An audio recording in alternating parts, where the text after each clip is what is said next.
माननीय माजी आमदार नरेंद्र पवार साहेब व शांतिदूत गृहनिर्माण संस्थेचे काही पदाधिकारी व विरोधी सभासद या प्रकल्पाच्या विलंबाबाबत उपोषणाला बसलेले आहेत, आमरण उपोषण करण्यासाठी। तर त्याबाबत बरेचसे संभ्रम निर्माण झालेले आहेत। तर सर्वप्रथम तर मला सांगावंसं वाटतं की जे काही शांतिदूत गृहनिर्माण संस्थेचे विरोधक सभासद आहेत त्यांच्याबद्दल आम्ही संवेदनशील आहोत आणि ते एकाच परिवारातले लोक आहेत, तर आमचा त्यांना काही विरोध नाही। परंतु त्यांचे जर काही गैरसमज असतील तर त्यांनी आमच्याबरोबर बसावं, ते गैरसमज त्यांनी सोडवावेत आणि वस्तुस्थिती समजून जे काही अडचणी प्रकल्पातल्या आहेत या वेळोवेळी आम्ही त्यांना सांगितलेल्या आहेत त्या त्यांनी समजून घेऊन त्याच्यातून काही मार्ग निघत असेल तर त्याचा विचार करावा।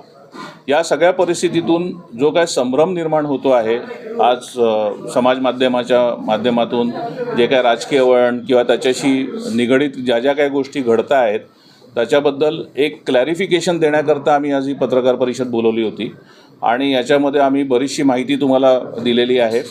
मला याच्यात आवर्जून सांगावंसं वाटतं की केंद्र स्तरावर, राज्य स्तरावर सर्वपक्षीय पाठिंबा या प्रकल्पाला आहे। माननीय मुख्यमंत्री देवेंद्रजी फडणवीस, त्यानंतर निर्मला सीतारामन मॅडम, माजी केंद्रीय मंत्री कपिल पाटील साहेब, रवींद्र चव्हाण साहेब, बाळमाने साहेब, सध्याचे उपमुख्यमंत्री एकनाथ शिंदे साहेब, त्याचबरोबर विश्वनाथ भोईर साहेब, स्थानिक नेते रवी पाटील, संजय पाटील, पवन भोसलेजी, तर ही सगळी मंडळी यांच्या या प्रकल्पाला आम्हाला पाठिंबा त्यांनी दिलेला आहे। विविध मंजुऱ्या त्यांच्या माध्यमातून झालेल्या आहेत। सगळे प्रशासन, म्हाडा मंत्रालय, त्यानंतर कल्याण डोंबिवली महानगरपालिका, या सगळ्या प्रशासनाचा या प्रकल्पाला पाठिंबा आहे। मंजुऱ्या योग्य पद्धतीने आम्हाला आता मिळालेल्या आहेत, तो तांत्रिक बाबी सगळ्या पूर्ण झालेल्या आहेत। प्रकल्प फायनल स्टेजला आहे, अंतिम टप्प्यात आलेला आहे आणि हे सगळं होत असताना, आता फायनल स्टेजला असताना अशा काही घडामोडी घडणं हे अयोग्य आहे असं आमचं ठाम मत आहे। जे काही प्रश्न असतील त्यांनी समोर बसावेत आणि सोडवावेत अशी आमची भूमिका आहे। प्रकल्पाला कुठल्याही प्रकारे बाधा निर्माण करू नये।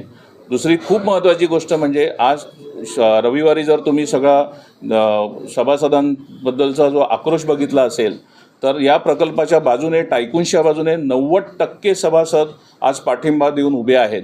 त्यांनाही माहिती आहे, त्यांनी पूर्णपणे गोष्टी समजून घेतलेल्या आहेत।